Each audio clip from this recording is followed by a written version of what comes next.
he brought out his Rush Limbaugh books that he wrote for kids. He read every one of those books. It took him less than 3 weeks. What, is that the Rush Revere books?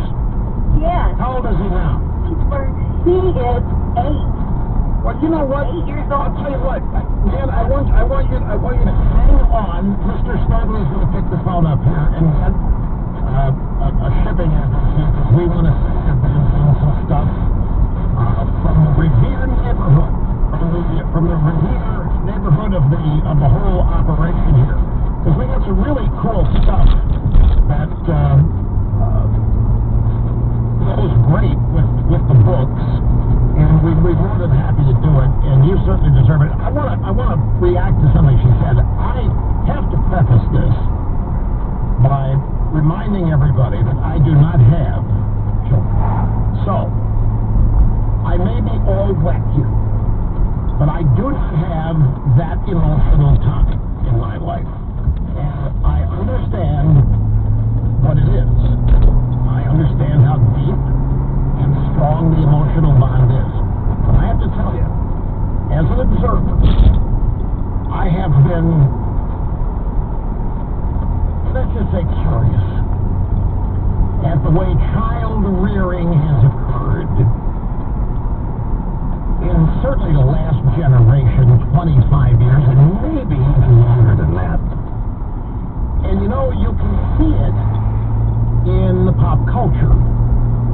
You can see how child rearing, the raising of children, if you will, for those of you real into,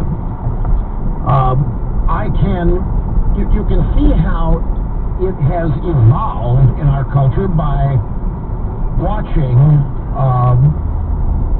the various places portrayed in TV. I'll give you an example. Occasionally I will watch a program called Law and Order SVU. This program has been in the air for like 20 years and they've yet to run out of storylines. And it's about sexual crimes in Manhattan. It stars Mariska Hargitay. She's the daughter of Jane Mansfield, you know who that was.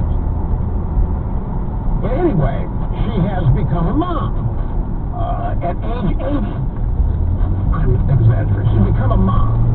I think be adopted, I don't know.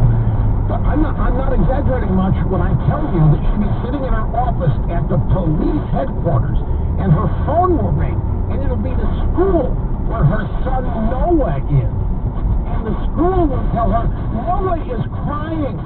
You have to do something. And she will stop what she's doing. She will leave the office to go because her son is crying. Noah's really upset. He's crying. Oh, and in the way they portray it when she gets to the school. What's wrong, Noah?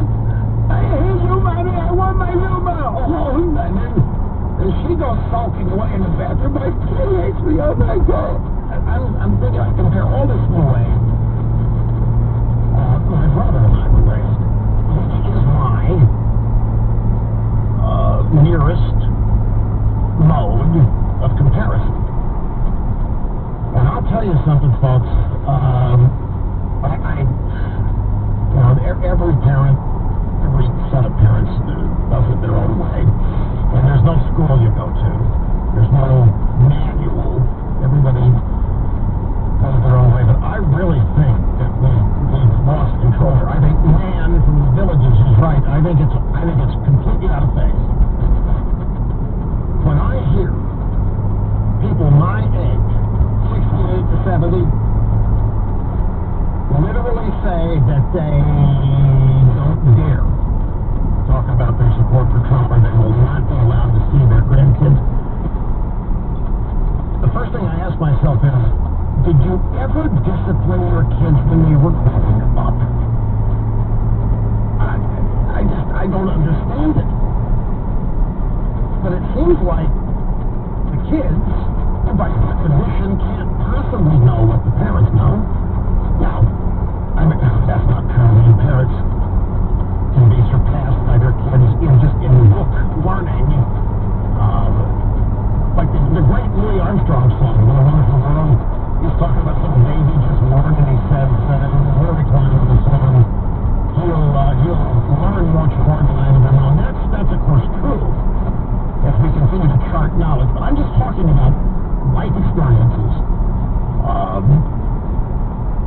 somebody 40 years old is going to have many more life experiences and thus much more wisdom than somebody 15. And yet, we're letting the 15-year-olds tell us what's going to happen and how we have to behave. And I can't relate to it. If I had tried that with my parents, it would not have flown. It would not have. As mentioned to my father, who was brilliant and could express his intelligence. I mean, there was no doubt that he was. There was just no way he was going to let some 15-year-old high school punk tell him something about life. You might be polite hearing it and misunderstand, but he was not going to actually consider that the 15-year-old might know more than he did. But this is not an arrogance thing, and it's not. It's about raising kids properly and imparting your knowledge to them and your wisdom in ways that help them and all that. And the whole concept of tough love, there's a place for it, even with child rearing, and that's what I think is vanished a lot. So we have Nan here from the village. Village is saying, if my kids try to tell me that I can't see my grandkids, fine. They're out of the will. I don't care. They're out of the will. I'm not going to sit there and just cower in fear over what, particularly about my political, particularly when I know more than they do about what's good for this country. They can't possibly know what's good for this country if they're supporting Democrats. They can't possibly know it. That's the way I'd look at it. If my kid were aiming or leaning left, I'd be so scared, and I would take it, you can't possibly know what's best for this country if that's what you think. I'd tell them that, flat out. No, you think you would, Rush, but when you have your own kids, you wouldn't talk to them. And I have to say, okay, maybe, I don't know. Since I don't have that emotional bond, it's hard for me to actually claim what I would do. I'm honestly telling you that that's what I would. If I'm minding my own business one day and have a kid, the kid comes home, I think I'm really going to vote for Biden. Why?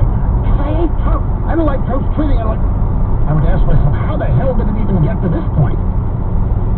Is my kid not listening to me? Is my kid rebelling against me? And is that why the kid is when I get to the bottom of it, I don't know why. What in the world? When did you lose your mind? Tell me. You could get a... I'm there, Kurt. Brought him in camp? One safe. Limited time. 2:30 a.m. We're at it. We even. They shut it down. You know what's going on? You know what's going on? He's doing debate prep. They are scared to death. They're using money and the media to do their campaigning for them, while Biden is obviously doing this debate prep. They're paranoid what's going to happen with this debate. And I'm telling you, if you over-prep a candidate for anything, you over-prep anybody for a debate or a public appearance, you're going to end up causing them to freeze anyway. You're going to overload them with information. And with plugs, it isn't going to take much to overload them. It's just the way it is. So you couldn't believe on the campaign at 9:30? And where is Harris? Where the hell is she? She's not up there. He never talks about plugs not taking questions. Neither is she. She's invisible. She's nowhere out there. Meanwhile, Trump is working himself like nobody's ever worked before. And the contrast is so obvious. And Biden couldn't do